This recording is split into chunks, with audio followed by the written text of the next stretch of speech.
بسم اللہ الرحمن الرحیم۔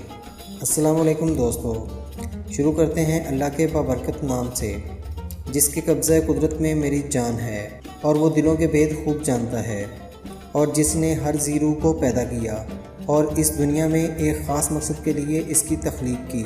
اللہ پاک ہمیں ان کاموں کو جانفشانی سے پورا کرنے کی توفیق دے۔ تو آئیے شروع کرتے ہیں۔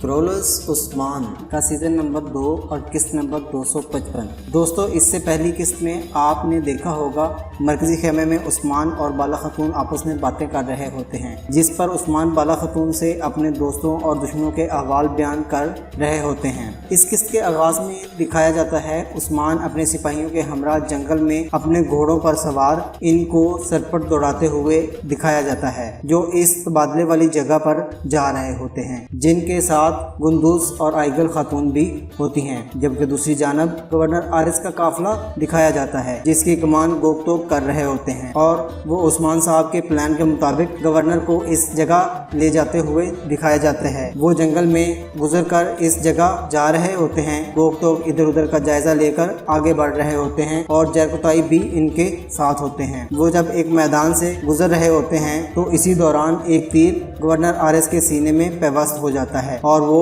اپنے گھوڑے سے نیچے گر جاتے ہیں۔ گات لگائی گئی ہے، گورنر کی حفاظت کرو، یہ کہتے ہوئے گوک توک اپنے گھوڑے سے اترتے ہیں، اور سپاہی بھی گھوڑوں سے اتر کر اپنی ڈھالیں گورنر کے سامنے کر کے بیٹھ جاتے ہیں، اور گوک توک حفاظت کرو زور زور سے چیخ رہے ہوتے ہیں۔ دوسری جانب توغائے کو دکھایا جاتا ہے، جو فاتحانہ انداز میں گورنر کو دیکھ رہا ہوتا ہے، اور پھر وہاں سے اپنے گھوڑے کی جانب بڑھ جاتا ہے، اور ادھر گوک توک گورنر کو لگا ہوا تیر توڑتے ہوئے کہتے ہیں، جلدی سے آگ جلاؤ، اس کے زخم کو داغنا ہوگا، چلو جلدی کرو۔ اور اگلے سین میں توغائے کو گھوڑے پر سوار ہو کر جاتے ہوئے دکھایا جاتا ہے۔ گوک توک کہتا ہے، آرس ہمت کرو، اور سپاہیوں سے کہتا ہے، جلدی کرو، ہمیں گورنر کو زندہ رکھنا ہے، جبکہ جرکتائی کہتا ہے، یہ زندہ نہیں رہے گا۔ اور پھر گوک توک پوچھتا ہے، جرکتائی یہ کس کا کام ہو سکتا ہے؟ جرکتائی کہتا ہے، یہ تیر اس کے ساتھ ہزاروں لوگوں کی بھی جانیں لے جائے گا۔ اور اس کے بعد گورنر آرس کا سر ایک طرف لڑک جاتا ہے، جس پر سپاہی کہتا ہے، اب ہم سردار کو کیا جواب دیں گے؟ اور دوسرا سپاہی کہتا ہے، اللہ پاک ہمیں سردار کے غضب و غضب سے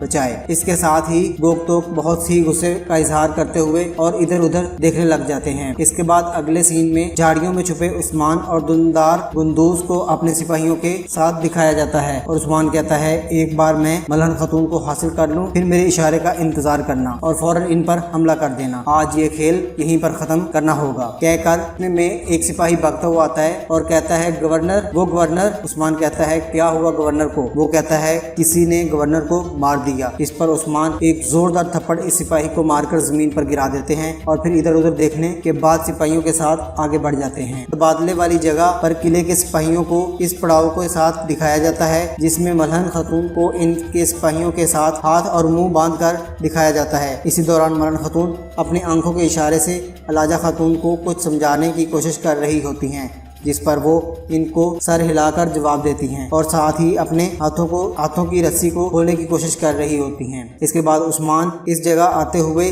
دکھایا جاتا ہے جہاں گورنر آرس کو تیر لگا ہوتا ہے، اور گوک توک گورنر کی لاش کے پاس کھڑا ہوتا ہے۔ عثمان جیسے ہی پاس آتے ہیں تو گوک توک آگے بڑھتا ہے، تو عثمان اس کو ایک زوردار تھپڑ رسید کر ایک طرف کر دیتے ہیں، اور آگے بڑھتے ہیں تو دوسرا سپاہی آتا ہے، اس کو بھی ایک زوردار تھپڑ مارتے ہیں، اور گورنر کے پاس آ کر اسے دیکھنے لگ جاتے ہیں، جبکہ دندار صاحب پوچھتے ہیں، یہ سب کس کا کام ہو سکتا ہے عثمان صاحب؟ اور گندوز کہتے ہیں، اگر یہ کام نیکولا کا نہیں ہے تو وہ کون کر سکتا ہے؟ عثمان کہتا ہے، اگر توغائے نیکولا کے ساتھ نہ ملا ہوتا تو میں کہتا یہ کام توغائے کا ہو سکتا ہے۔ اس کے بعد نیکولا کو اس کے قافلے کے ساتھ دکھایا جاتا ہے، جس پر وہ ملہن خاتون کو لے کر تبادلے والی جگہ پر آ رہے ہوتے ہیں، جبکہ ان کو دیکھ کر ایک سپاہی کہتا ہے، جناب وہ آ رہے ہیں، اور وہ ایک جگہ آ کر رک جاتے ہیں، اور نیکولا سامنے آ جاتا ہے، اور پھر عثمان بھی سامنے آ جاتا ہے، اور نیکولا کو دیکھتے ہی وہ قیدیوں کو دیکھ رہے ہوتے ہیں، ساتھ ہی اپنے ہاتھ میں پہنی انگوٹھی کو